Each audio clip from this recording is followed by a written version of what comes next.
ngiyalibonga igama lenkosi malithi iBhayibheli nakho konke okuphakathi kwami mabonga igama lakhe elingcwele kusho ukuthi nazo zonke izinto ezihlupha umoya wakho nayo yonke inhlungu esempilweni yakho nabo bakunyakaziswa osempilweni yakho konke kusebenzelana kube ngokuhle lisho njalo iBhayibheli webazalwane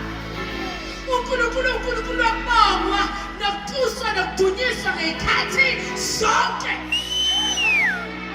uNkulunkulu wakhathwa ngenxa yokuthi uNkulunkulu nje kuphela hayi ngenxa yezinto azenzile lise lithi iBhayibheli angithi masana sikhuluma ngenkonzo yamasuthu kule weekend lise lithi iBhayibheli ngale nkathi engena eJerusalem bathi abantu abathule bangamthumisa uJesu egibela ibhongolo lithi iBhayibheli wathi uJesu uma bethula namatshe azovuka kudumise mina uNkulunkulu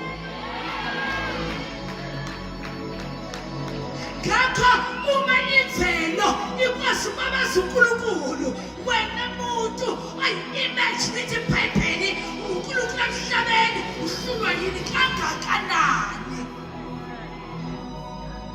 uNkulunkulu wokubongwa nokukhonzwa ngezikhathi zonke kumnandi kungemnandi uNkulunkulu wokulalelwa isimo sivuma noma isimo singavumi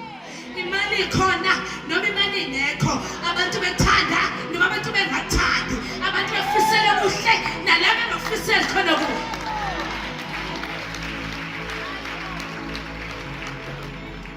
so ngalenkathi kumhlungu awuye baba uthi baba ngiyabonga ngoba uthe konke kusebenzelana kube ngokuhle ngoba kuthembayo wena uNkulunkulu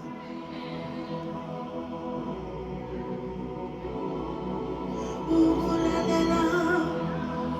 kwesinye isikhathi